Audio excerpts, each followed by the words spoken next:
Hey, thanks for checking in. This is Webinar Wednesday. My name is Jason Mackey. Today is October 2nd, and this afternoon we are going to be talking about finance and benefits. It is that time of year where people are starting to look towards 2020. You've probably started to throw out your budget for next year. Church conferences coming along. You got to work out the pastor's salary and benefits package. You're filling out Form 6.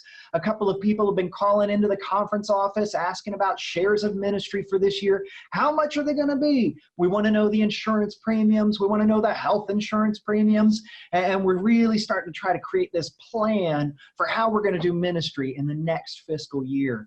And so today, I want to go over some basics on budgeting, maybe some ideas that you've never heard about before, especially if you're new. I want to talk about shares of ministry and pastors' benefits packages.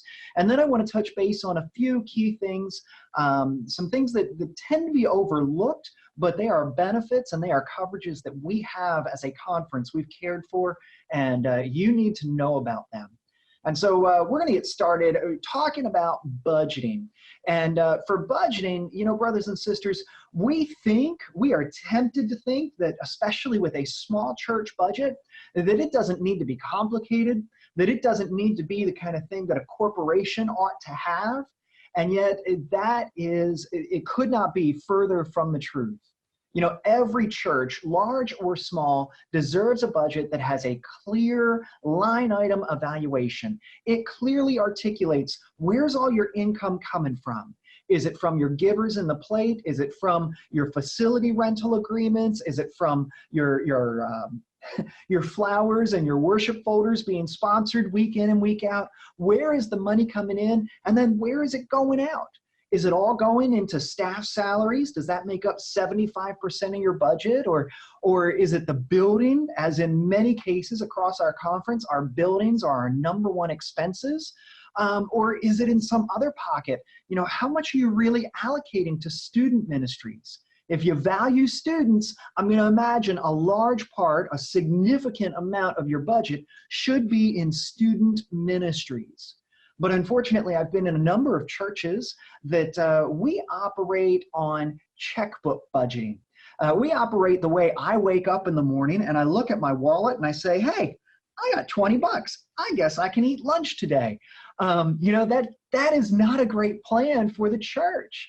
You know, when a giver, when a tither, when a person who is sold out on our mission and vision asks about our finances and where's this money going, they expect to see a clear budget, and we owe it to them to do that. A, that creates transparency and accountability, but B, that also helps us understand where our money's going, where our values line up. And so we need to shy away from this checkbook registry mentality, and we need to create a line item budget with funds and reserves and clear intentions and plans for our ministry.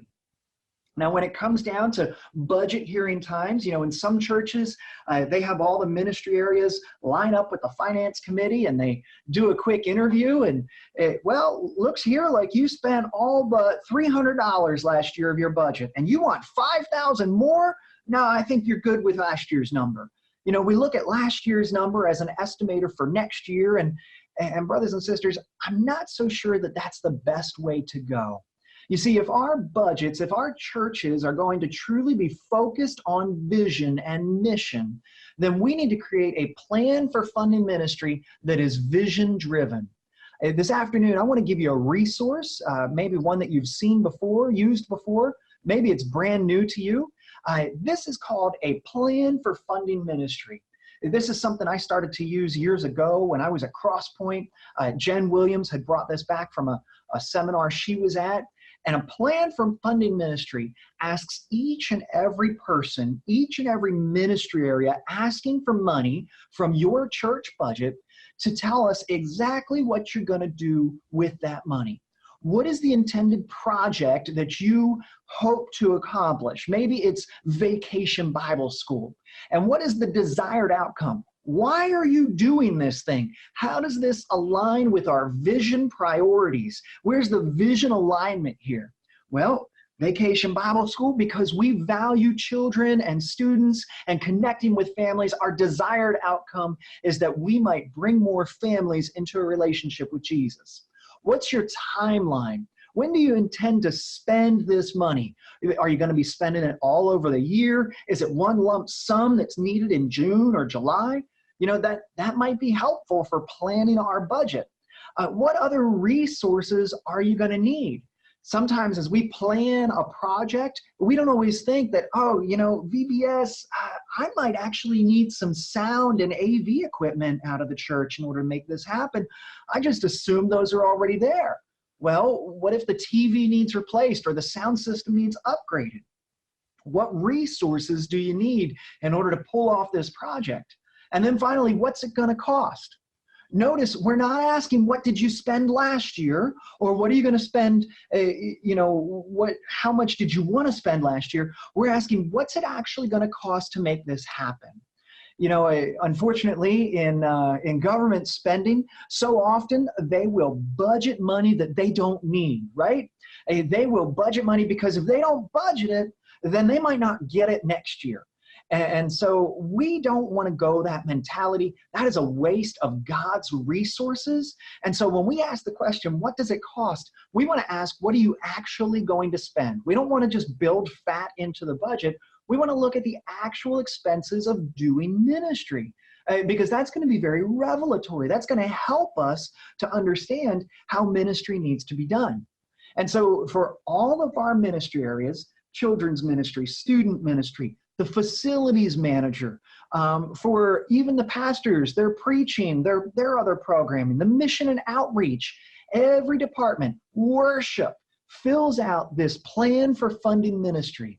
It all comes back to our finance team. Maybe the treasurer takes point or someone, and they start to pull these together from all these different areas, and they start to build a budget, to weave it together to see how much is it. If we did everything that God laid on our hearts this year, how much would it cost us to fund the ministry that God is calling us to? Now, brothers and sisters, that might be kind of scary, because we've just taken the way most churches do budgeting and we've flipped it on its heads. You know, in our world and in our reality, we know that we're only going to get a certain amount of money. You know, maybe we're only going to get $50,000 this year. And yet we can't just sit and ask, how do we want to spend that 50? We want to first start by having the big brainstorm. Where is God calling us? And if God gives us a $75,000 call, and now we can help to see what are the priorities in that 75 that we're going to whittle it down to 50. You see, we got to start with the vision, start with the God-sized goals, and then bring it back to where we anticipate our giving level to be. You might be surprised at who it gets excited about doing new things and about doing new ministry in your church. You might discover that some dreams that you never thought possible suddenly become a potential reality. But it only starts if we have a visionary alignment to our plan for funding ministry. Now, at the same time, another piece that I want to mention about this is doing ministry this way and doing budgeting this way is a lot like funding research and development. You know, research and development in a big company, a big corporation, it sucks down money. R&D is not going to make you a lot of money until the research is done and the product is developed. You see, when we look at the ministry on the front end, we need to invest in the student and children's ministries for a couple of years before we're really going to see it produce some fruit. And so we need to consider this from the full scope of planning our funding ministry. Now, another area that this happens, and another area that we really need to take a close look at, is our facilities management. A lot of our churches find themselves somewhere in the 50 to 150 year range as far as how old they are. And maybe one of the things that you perhaps have never considered is a capital budget. Have you ever stopped to consider what capital options might be available to your church? Let me take that out of there. There we go. Capital budgeting is a great way that we can plan some of our future expenditures, because we know that the HVAC unit on the roof is only good for about 10 to 15 years. We know that the roof, if it's an asphalt shingle roof, is only good for 20 to 25 years. And even if it's a slate or metal roof, it's only good for 50 to 100 years. And so we can walk around our facility and we can plan some of these big ticket budget items so that they don't surprise us and close us down when they show up. And so one thing that larger corporations will do is they will create a capital budgeting plan. And this starts by simply walking your facility. Walk it, review your facility, look for all the projects, look with fresh eyes. Adam Hamilton, when he has new trustees, he takes them and he grabs their cell phone, opens up the picture app, and he says, okay, I want you to walk around the church and I want you to take pictures of everything that needs to be fixed. And new trustees, man, they show up with that whole list, a whole bunch of pictures of all the projects that need to be fixed because they have the fresh eyes. Walk around your facility with fresh eyes. Consider, what is it that we're going to have to fix in the next 5, 10, 15, 20 years? Start creating this capital budget of big ticket items. You pull this whole list together and then start getting some quotes. What's it going to actually cost to replace that HVAC unit or the roof or to pave the parking lot? Maybe the sound system is getting a little older. The mic keeps cutting in and out on Sunday morning. You don't mind because it's during the preacher's sermon, but the rest of the time it's kind of annoying, especially when it's a singer. How are we going to replace and upgrade the sound system? What are our alternatives? Are there other directions that we're going to take this ministry or other improvements that we need to do? It starts once again with some vision, walking the facility and considering what is our future. And then doing some planning. In the business world, they talk about carrying out a financial analysis. But the basic premise here is, how much is this going to cost? And is there a better way of doing it? Carrying out a financial analysis. What's the payoff? Children's ministry, I'm going to pick on them a lot because there are a lot of times the place where we try to cut money. Well, I can cut out, $500. Those kids don't need those pictures on the wall, those new posters. That's ridiculous. And yet, what's it going to cost you on the back end? Because young families are looking for spaces that are going to be invitational to their kids. And if you want young families who will bring young money, who will bring future to your church, now the cost, the financial analysis of this, it's going way forward. Because here you're looking at a giver who you might be in relationship over the next 30 years. But by pulling that $500 out of children's ministry, are you setting yourself up for failure in the future? What is the total cost analysis of this project? And then after you've considered all of those things, which project are you going to do? Let's plan. We're going to choose to undertake this project. And these are big capital items. Some of them are necessities. You've got to replace that HVAC unit.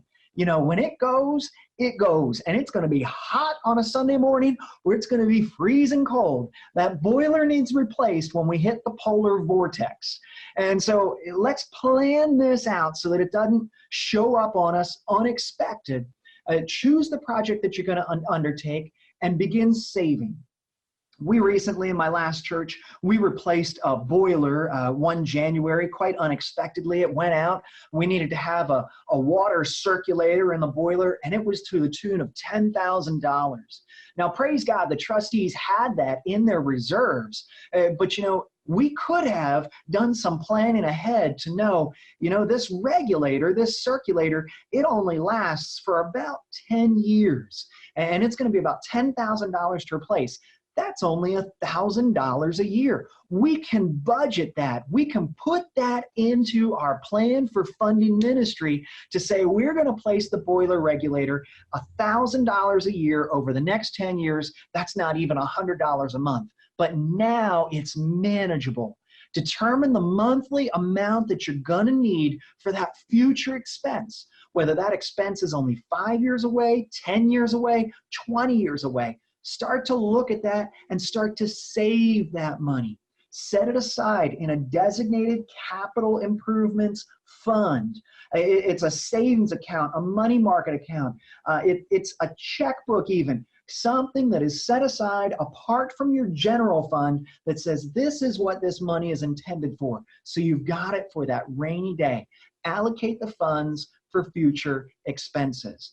Capital budgeting will totally change how you replace your roof, or you repave your parking lot, or you make major improvements to your ministry area without having to do a capital campaign for something that, brothers and sisters, let's be honest, it's not always exciting to replace the carpet in the sanctuary, and that doesn't bring out the best of givers.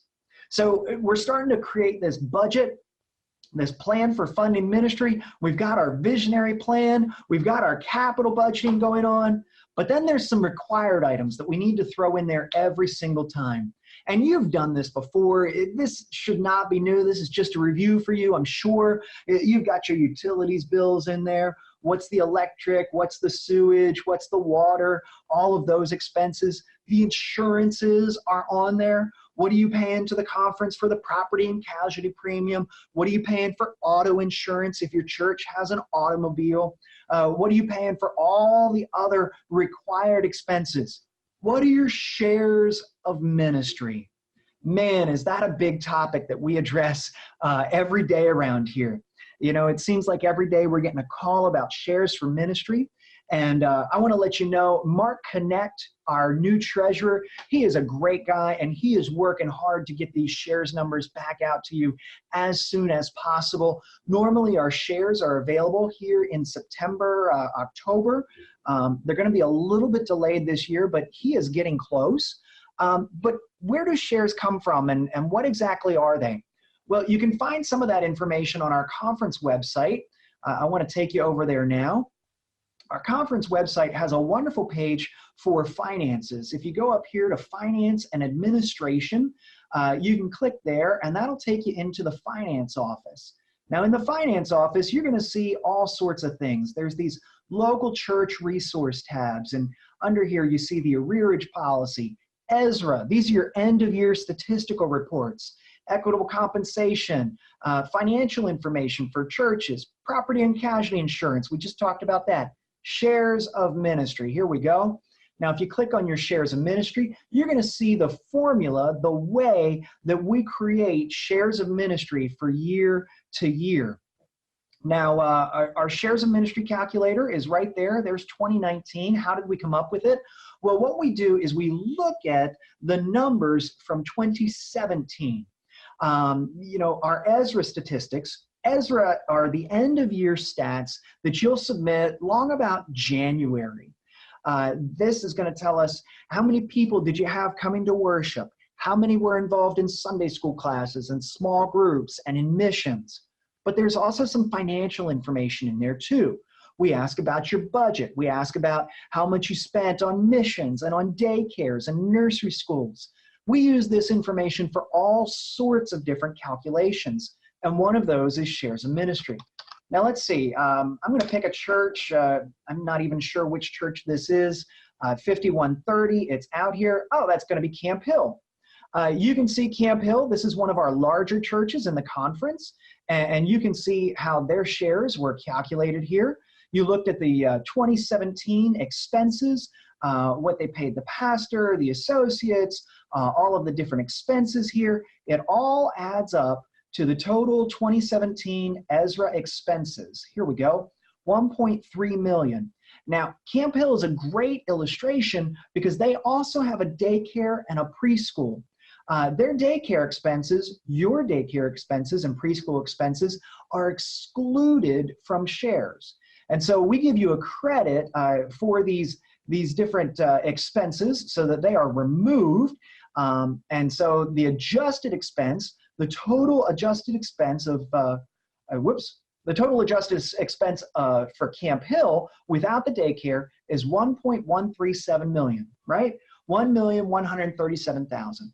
Now, if we look at the whole conference is spending similarly a little over, or rather a little under 62 million.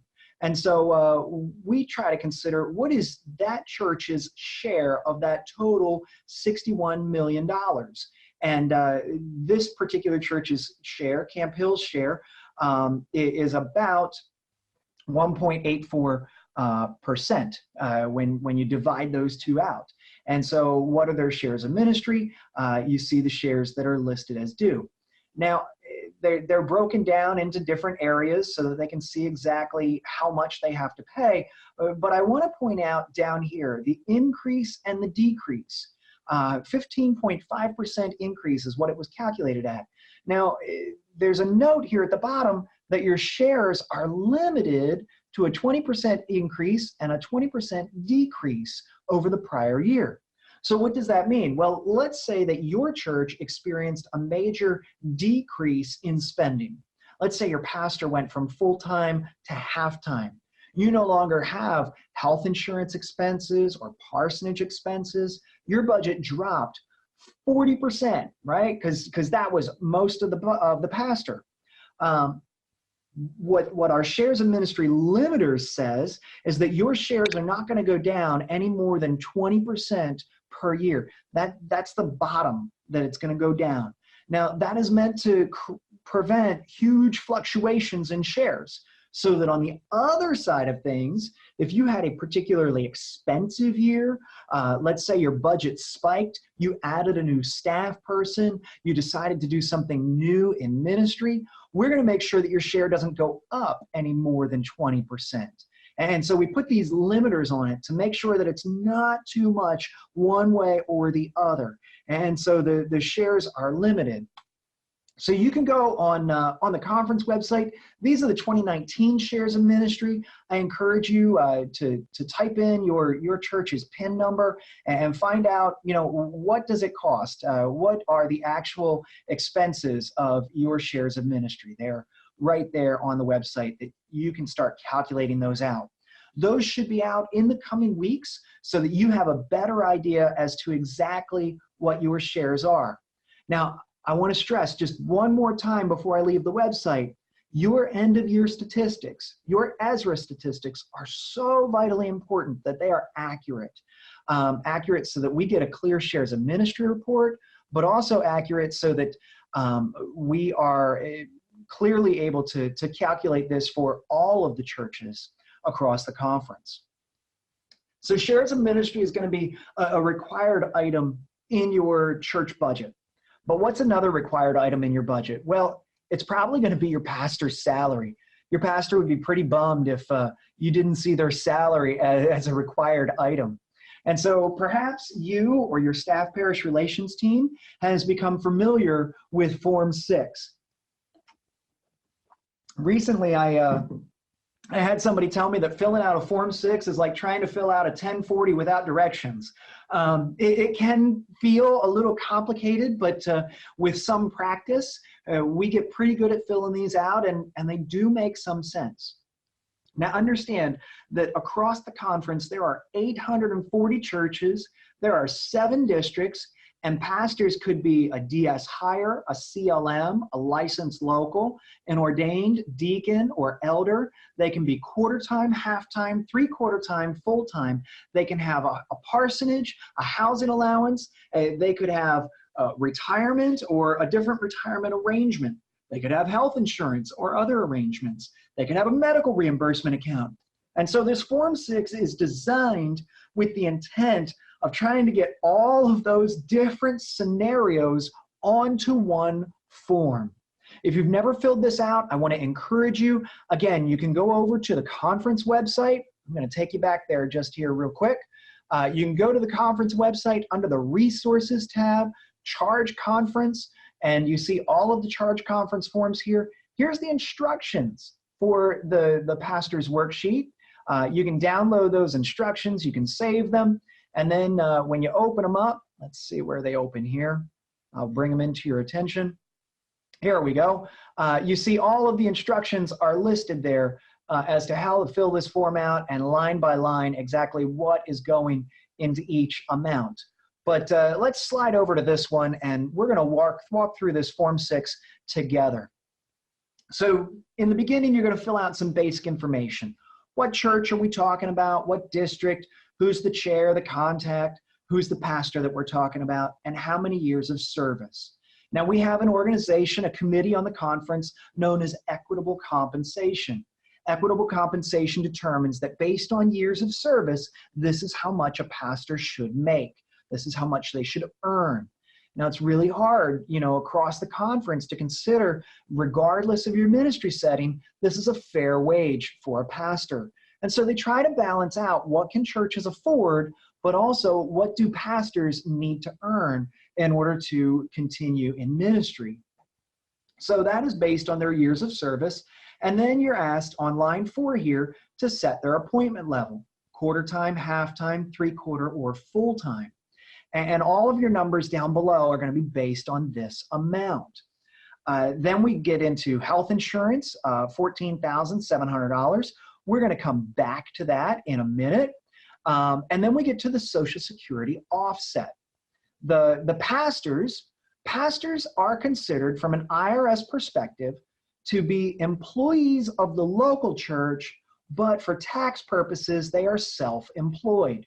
This is really confusing for people, but what it means is that a pastor is going to be paid like any other employee. They're going to be paid on a W-2, but we are not going to withhold Social Security taxes on their behalf. We're not going to pay the employer portion of that, and we're not going to remit Social Security taxes to the federal government because for tax purposes, pastors are considered self-employed. So what we do on this form is based on their years of service, we figure out how much should the pastor earn? What is their salary for this year? Maybe you've already negotiated that. Maybe you've said your pastor should be earning $50,000, right? You would put that here in line C1. And then you're going to figure out what is 7.65% of line C1. And we're going to pay that to the pastor as compensation, because that would have been the employer's portion of the Social Security tax. And so we're giving that back to the pastor so that they can pay it on their side of things when they come to do their taxes. Now, just the other day, I got 2 questions on this first box, box C1, the negotiated base salary. We started talking about flexible spending account, dependent daycare account, medical reimbursement. What is going on here? In some churches, in addition to the pastor's base salary, they have negotiated that they might be paying the pastor's health insurance premium on top of their share. Or if their pastor doesn't qualify for health insurance because they're less than full-time, they might have decided to give their pastor a health reimbursement stipend. It's a lump sum of money that they can help use to go purchase health insurance. All of these monies are taxable. All of these monies, if the church is paying the tax is paying the health insurance on the pastor's behalf, or if the church is giving the pastor a stipend of money to purchase health insurance, this is money that needs to be reported on the compensation form. Because A, you probably don't have a cafeteria plan set up to make the medical reimbursement non-taxable. Or B, when we start to look at retirement, we need to consider that as part of compensation. Now, just a word, the $14,700 that is health insurance premium, that is not included in this number. The $14,700 is separate from the negotiated base salary. What we would be looking for in this number, in the negotiated base salary, is any additional monies that you're giving to the pastor. And so let's say that you've decided you want to give the pastor an additional $5,000 for medical expenses. That's where that number gets reported. And you then have to add in the 7.65% Social Security offset. Okay, now I feel like I've just taught you how to do taxes, but we're not even through the first page. Every housing allowance is a little bit different. And so when we start to look at retirement plans, we need to factor in the value of housing. If the pastor is in parsonage, we consider that value 25% of their base salary. And so we're going to take this number, the total in line 3, and we're going to multiply it by 0.25. And we're going to put that number right there in this worksheet. Now, if the pastor is not in a parsonage, let's say that we pay them a housing allowance, maybe you give them $20,000. You're going to put that actual cash value right there on this line. You're probably only going to have to fill in one line or the other. I can't think of any occurrences across the conference where the pastor gets both a parsonage and a housing allowance, right? So we've got to factor in some housing. Now, why does this matter? When we start to look at retirement, this is where it's mattering. We're going to total up this number, the pastor's compensation, and we're going to add it to whatever we've given them for housing, and that's going to be the total compensation that we're bringing over here to the retirement boxes. You see, we've brought in the negotiated base salary, we've brought in the parsonage or housing allowance, and now we've got the total base compensation. So our retirement plan for pastors is a qualified retirement plan. It's called CRISP. It's the Clergy Retirement Security Program. And CRISP is a federally regulated program. It is a 403B. It's a qualified plan, and it has 2 different parts to it. The first part, and I'm going to do these in reverse order to the form. The first part is what you might consider a traditional pension plan. This says that for so many years of service, this is what we're going to pay you. If you have 20 years of service, we're going to pay you this amount of money every month in retirement. That's the way most pension plans work. In our plan, it's partly a defined benefit. It's partly a pension plan.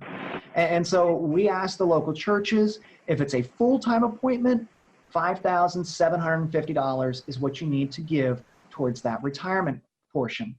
And if it's a half-time, a quarter-time, a three-quarter-time, we want you to multiply that $5,750 by whatever that is and put it in this box. So if it was a half-time appointment, you'd multiply that by 1/2 and you'd have $2,875, and that would go in this box. Now, what the church decided about 8 years ago, maybe even more, is that, that's just not sustainable. Traditional pension plans are very difficult. They create unfunded liabilities.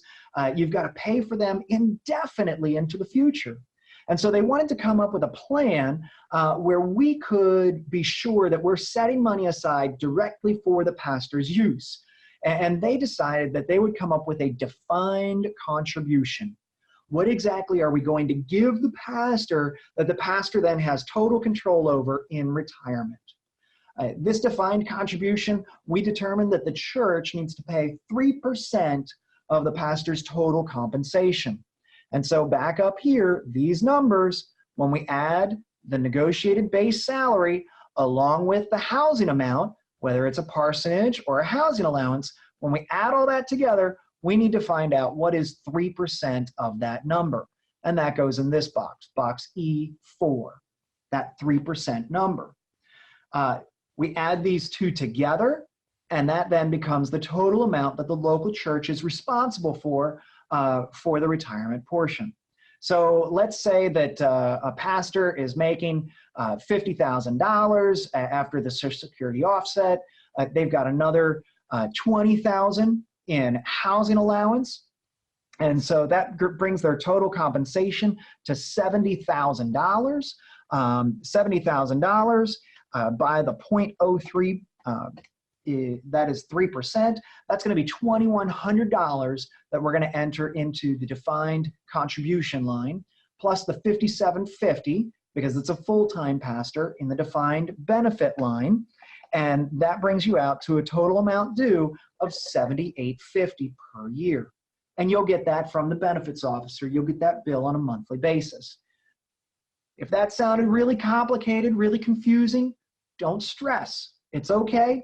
We will work with you on this. Your district superintendent is here to help. I'm also here. Please feel free to call me if you have questions in this area, because here's where it's going to get really complicated. Pastors who are quarter-time do not qualify, even if they're clergy. Retired clergy do not qualify for this benefit. Also, certified lay ministers and DS hires, which are essentially laity, they do not qualify to participate in the retirement program. That would be an entirely separate arrangement. If they fall into any of those categories, they can set up something separate with the local church. But this is just for those who are licensed or ordained. Those are the only clergy who can submit. Now, for the pastor's part, we do expect and we do ask them to contribute to their retirement. Their portion of the retirement is called the UMPIP, United Methodist Protection Investment. I forget what the initials stand for. But it's their investment plan. We ask them to contribute to their UMPIP at least 1%. Preferably 7% would be wonderful. If they could contribute that to their retirement, they're going to be so much better off when it comes time for retirement. They can change that amount they're withholding anytime. They need to fill out a form, they send it to my office, and they need to notify the local treasurer. So pastors, hear me clearly. If you wanted to change the amount, you can do that, but it's your responsibility to fill out the form and to notify your local church treasurer to change your paid withholding. So that is retirement. We're going to come back to a couple of questions in the future here, but I want to skip down to the next part, which is pretty easy, and this is pastoral reimbursements. Reimbursement plans, pastors do deserve some sort of amount for continuing education, $750, $500 or more. Travel reimbursement, most churches are going with the mileage rate. The IRS rate, I believe right now, is 58 cents per mile. You can look that up on Google anytime. They usually change it once a year, sometimes twice a year. It doesn't hurt to check every now and then. And also up front, to make it clear, what is the vacation package? Vacation is going to be important when you're talking about budgeting because you need to figure out, who are we going to pay for a sub? How much are we going to pay a substitute preacher in order to cover the vacation for the pastor? And so you need to know how many weeks of vacation, how many Sundays your pastor is going to be allowed off so that you can begin budgeting separately. So we've gone over Form 6. We've gone over the clergy retirement program. Let's see, there was another thing that I wanted to go over here.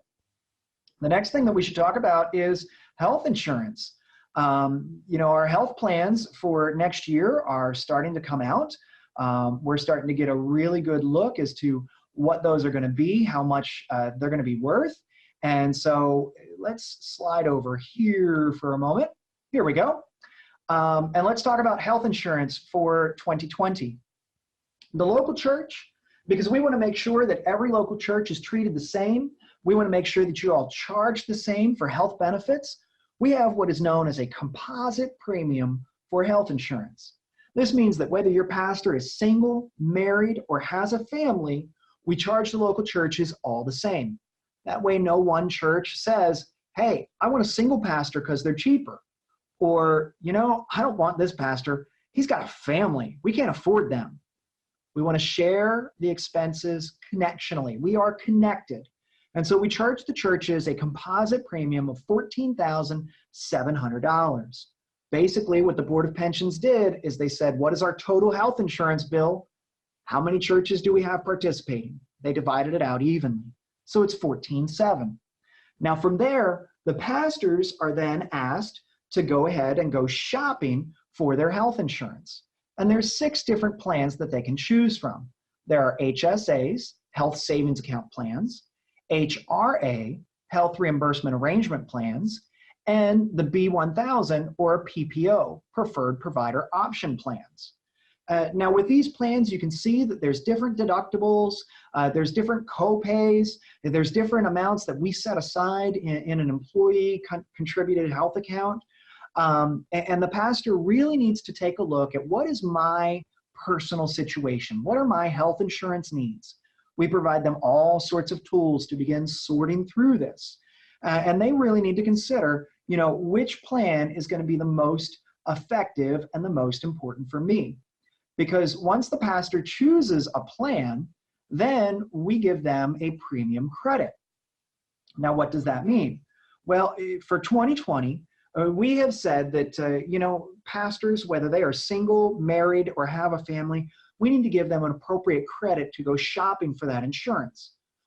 It would be helpful, it would be gracious if we as a church gave families more money than perhaps if we gave a single. We could give everybody a $7,500 stipend and say, hey, go shopping. But pastors with families are going to find themselves very quickly unable to afford health insurance. And so we've created a tiered health insurance program, a tiered premium credit program, where we give singles $7,500. We give a plus one, a married couple, $14,304 for the year. And we give families $20,196 for the year.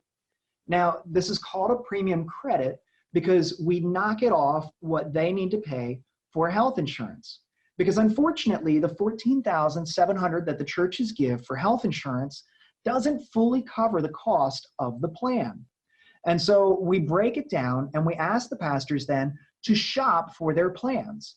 If they're willing to accept a plan with a higher deductible or a higher copay, then perhaps their premium could be a little bit less. So let's take a look at the B1000, for instance. The B1000 is what you might consider our Cadillac plan. It's one of the nicest insurance plans that we have. It has a low deductible, a low copay, but the premium is very high. For a family, the premium is $27,660. Now, the pastor gets a monthly credit of $1,683, but that means that all told, at the end, they have $2,305 due. When you subtract these two, they're still going to have to chip in $622 a month just to pay for the health insurance. Now, the pastors can take a look at these rates and they can see that a PPO is going to be among the most expensive. The C3000, very affordable, but also the C3000 comes with a higher deductible and a higher copay. It's a $3,000 per person deductible and a $6,000 per family deductible. The copay is 50-50, so they pay 50% of their medical expenses. Now, if you want to find yourself somewhere in between, you can see the premiums vary depending on plan. Now, we do offer more than just medical insurance. We do also offer our pastors a choice of dental and vision coverage. We have dental plans through Cigna Dental, and we have vision plans through VSP, or Vision Provider Services. Every pastor receives an exam-only coverage. And this covers their basic exams once a year, and they only pay $20. But they can get plans of full service that pays for glasses and contacts or premier plans. With dental, we don't provide any dental coverage automatically. They can choose to purchase these benefits. Now, dental and vision coverage do come with a cost. You can see that for the vision plans, they tend to be fairly affordable. There's no charge for the exam core for the exam-only plans, but the full service and premier plans are the same premiums as last year. The dental plans, we did change slightly. They no longer have the dental PPO 1000. Instead, they've replaced it with an HMO, which is a very rich plan, and it provides quite a bit more coverage and benefit than we've ever had before. And you can see that it's actually a cost-sharing plan that is negotiated rates. And so based on what the pastor is looking for, these are going to be their copays, and this is how much they're going to have to share in the medical expense costs. Now, what's going to happen then every month, if you're not aware already, is we're going to send a bill to the local church, including the health insurance premium, any vision or dental, any family savings account, flexible spending account, dependent care account, health savings account, any other withholdings that we are aware of. All of your retirement withholdings. Here we go. Here's the UMPIP, United Methodist Personal Investment Plan. What are they setting aside? What are the pastors choosing to set aside before and after taxes? We're going to send a bill to the local churches for all of these amounts, and they'll be able to make the contributions as appropriate every single month. Now, at this time, we do not allow pastors to opt out of the plan. We've had a lot of conversation about this, and people have been curious, can I opt out? Is that a good thing? And really, the board has come back to two things that weigh on their minds. First, if pastors begin to opt out, will that adversely affect who remains in the plan? Will we only be left with people who cannot get coverage elsewhere? Will the cost of the existing plan go up significantly? It might not. The greater concern that we have is, what if pastors opt out? Will churches still want to pay a composite premium? Because we are a connectional church. We are churches doing ministry together across the Susquehanna Conference. And so it shouldn't matter whether your pastor is in the plan or not in the plan, just like it doesn't matter whether your pastor is single, married, or has a family. We all pay the share together. We all save together. This is a big point that I can't stress enough for the local churches. And I hope, pastors, that you can help me bring this message home to them. Now, I'm going to jump off the stop share, and I'm going to go to video here because I want to talk about one last thing, two or three last things, actually, that I don't have slides for. And the first is the CPP, Clergy Protection Plan. This is a benefit that we have as a conference that you might not be aware of. Pastors are covered under the self-funded plan for death benefits and disability benefits. We provide a stipend of money, $50,000 for active pastors, and a set amount for retirees whenever there is a death. And it's not considered to be insurance, but it basically acts as life insurance. It is a death benefit payable to the family, to the estate of anyone who dies qualified under the plan. The other component of this is a disability plan.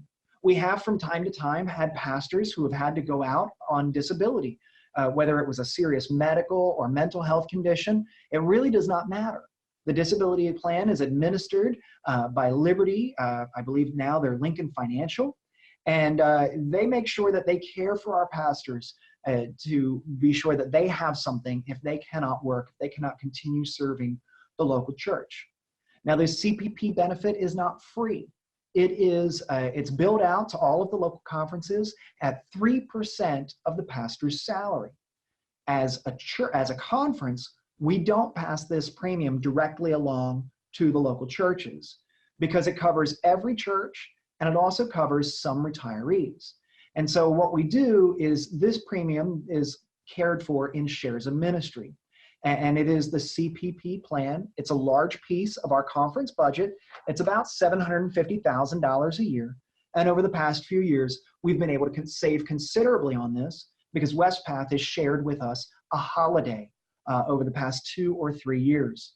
And so we've been able to save that money and set it aside for future CPP bills. Now, the other two benefits that you need to be aware of are workers' compensation and the Pennsylvania Unemployment Fund. As a conference, we participate in the United Methodist Workers' Compensation Trust. This is a self-funded trust that we care for locally.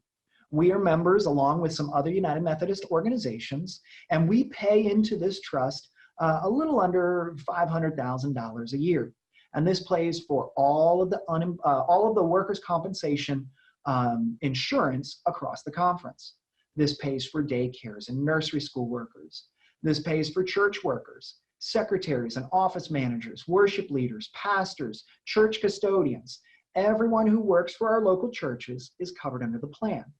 Now, there are some cases where a church might begin a new ministry that is not covered under the trust because it doesn't meet the bylaws of the trust. For instance, I previously, in one of my ministry settings, we had opened a coffee house, and the baristas were a different category, and they're not covered under the trust. But for the most part, almost all church activities, almost all church employees are covered under the Workers' Compensation Trust. And this expense, this $500,000, this too is factored into shares of ministry. And the churches don't experience it directly on their local basis. Now, the last thing that I want to cover this afternoon is the Pennsylvania Unemployment Fund. Now, this has come up recently. I've had a couple of phone calls Churches are religious organizations. And in the state of Pennsylvania, we are not required to participate in the unemployment fund. This means that if your church does not pay and participate in the fund, that if you terminate an employee, be it a pastor or another staff member, they cannot receive benefits from the unemployment fund. Now, that doesn't mean they won't try to submit a claim, that they won't try to collect benefits, but it does mean that they could easily be denied on those benefits. Now, I've had a couple of churches call in. They've been audited because of previous employees who've submitted under the trust. And it's very easy to explain that, hey, we're a church and we don't have to participate. But another thing that I've noticed in a couple of instances is there are some pastors who are insisting that their church participate in the unemployment fund. Now, this is a choice for the local church leaders to decide. If you want to participate in the fund, you can. But I would caution you against doing that because that establishes a very dangerous precedent.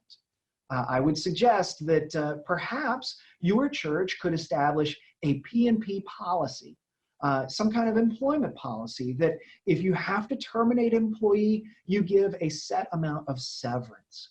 This way, you are caring for the unemployment needs and concerns of your employees, but you're also not obligating your church to future participation in the Pennsylvania Unemployment Fund. Now, we've covered a lot in the past hour. We have covered Form 6, we have covered budgeting, we've covered shares of ministry, retirement, unemployment, workers' compensation. And so I want to thank you for joining me this afternoon. And interestingly enough, I am currently probably sitting in Atlanta, and I am going to hop on and answer some questions for you. So if you have questions, please type them into the spaces provided. Please post them. Perhaps you've been posting throughout this video. Maybe you didn't realize this was a video, but let's see if we can answer your questions for you. Thanks. Hey, everybody, I am here. I don't know if you can hear me. I'm kind of hoping that you can. We can hear you, Jason. Oh, that's good. Unfortunately, it seems that I have some challenges getting connected with video, but I am here. Did anybody else have any questions that they wanted to ask about what you've just heard? There was one question that was posted asking about the CCP death benefit. Is it a taxable benefit? No, it is not. This is a self-funded benefit that, to my understanding, is not taxable. And then another question was asked as to when the health insurance rates for 2020 would be posted. It's my goal to get those on the website next week, along with some comparison details. Dilip is asking the question, does the FSA include HSA and HRA? Here's where we get into some alphabet soup when it comes to benefits. An FSA is a flexible spending arrangement, and there are some expenses that qualify for that, and there are some that do not. HSAs are health savings accounts, which you can only have with a high deductible plan. So the high deductible plans are all the plans that start with the H 1500, the H 2000, and the H 3000. If you have any of the CDHP plans, the C plans, you cannot get an HSA, but you can get an FSA. So they are slightly different. The HRA is very similar to the HSA. They're all slightly different. They all vary in where they're available. But at the end of the day, they are all very similar in the fact that they are pre-taxed monies. They are not taxed, rather, and they can be set aside for your health expenses. Hopefully that answers your question, Dilip. Holler if you had more about that. James is asking, when is the health enrollment period? That is going to be October 31st through November 14th. And every clergy person currently on the plan or anticipated to be on the plan as of January 1 will need to go through enrollment, open enrollment, and you'll have access to the website during that period. You'll start to see some advertisements coming out about that. There's a mailing coming from WestPath, I believe, this week, and we're going to be doing some email contacts later on next week as well just to start giving you some information. What other questions do we have? From Dilip, does the Workers' Compensation Trust cover only full-time employees, or is it open to part-time as well? It is open to all employees of the United Methodist Church in the Susquehanna Conference. And so, yeah, it doesn't matter whether they are full-time or part-time. It does also include our daycares and nursery schools. So if your church cuts them a paycheck of any sort, if we pay them on a W-2, they are covered under the Workers' Comp Trust. From the Q&A section, someone's asking, do pastors start contributing to the pension when they begin their appointments? You know, that's certainly my hope. Whenever a pastoral appointment is announced and the paperwork gets processed, the benefits office reaches out and invites the pastor to begin contributions. We have to enroll them. We have to get them signed up for the retirement plan. So we need their Social Security and marital information and things like that. And at that time, I highly encourage pastors to at least contribute 1%. One of the things that I didn't mention in the video is that pastors must contribute 1% in order to get the full 3% from the church. If they don't contribute anything, then the church is only obligated to the 2%, and we return that 1% in the following year.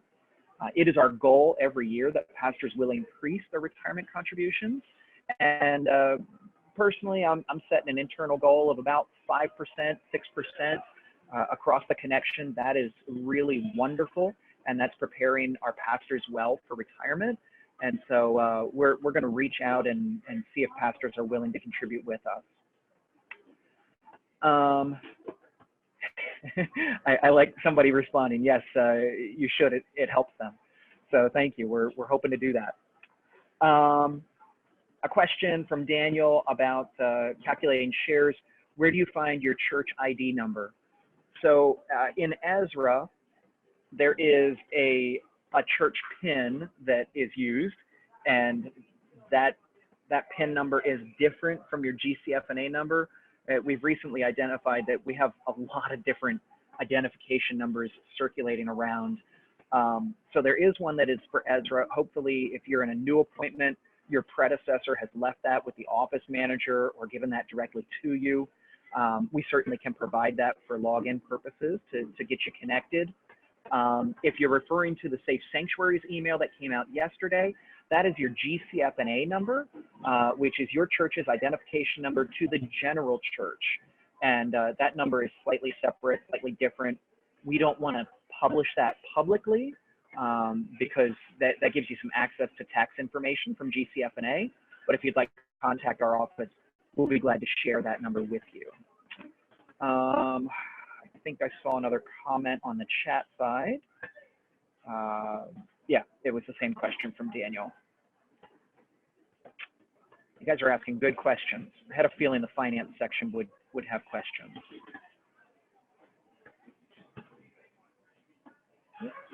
What else do we have out there?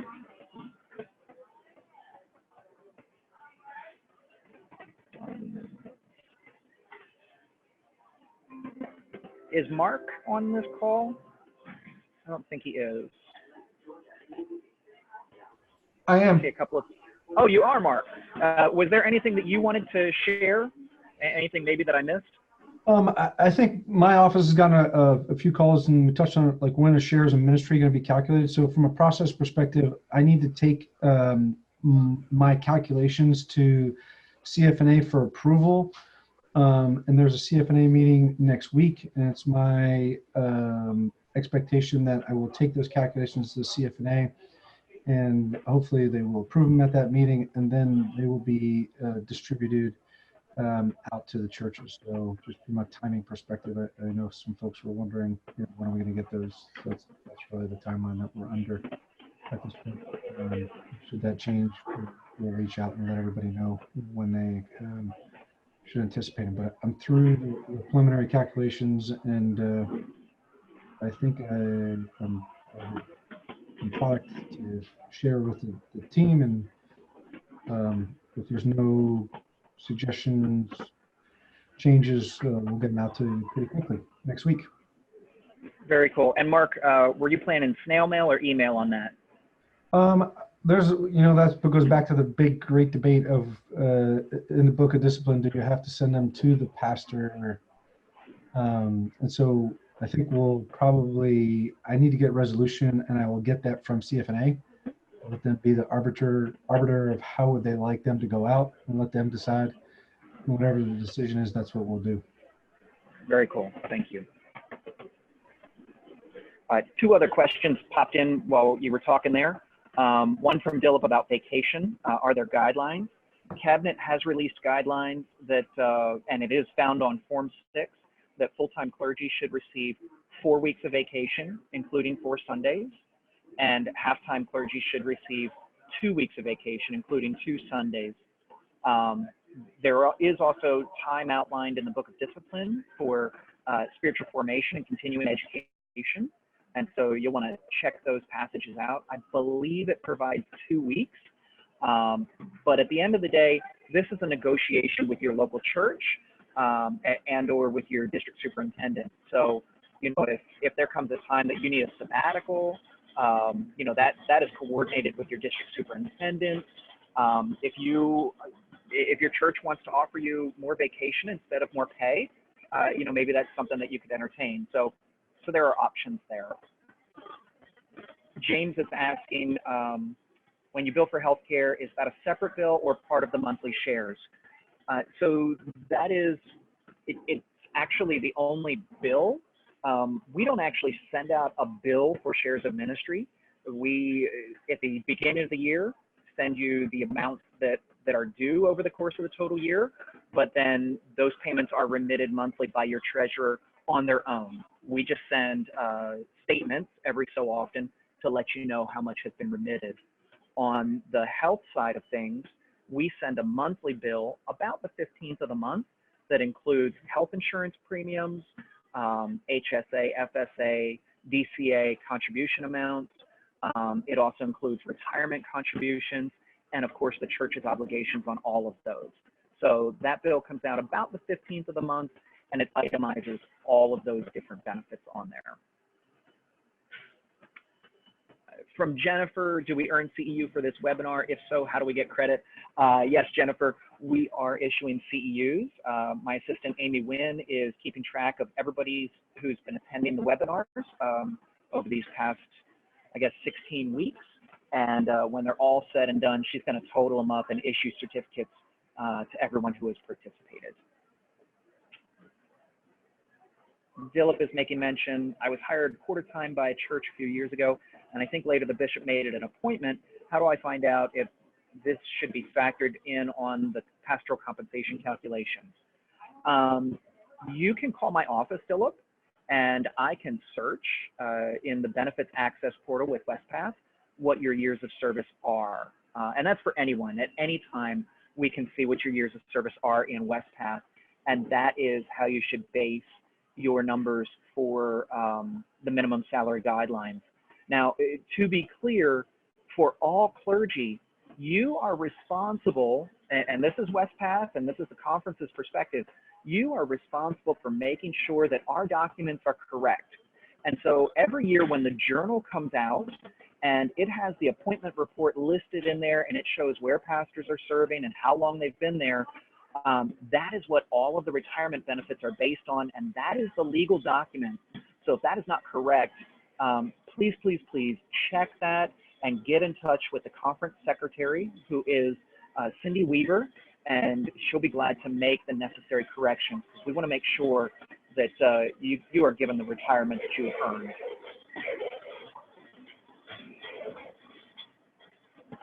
Well, friends, I see a few of us have kind of dropped off the call, which is totally okay. And there's lots of chaos going on around me here in Atlanta. I hope you have a wonderful week. And in 2 weeks, I hope you check back in. We are going to have, we're going to have Gary Shockley on. He's going to be talking about equipping vital congregations. But until then, thank you so much. Take care.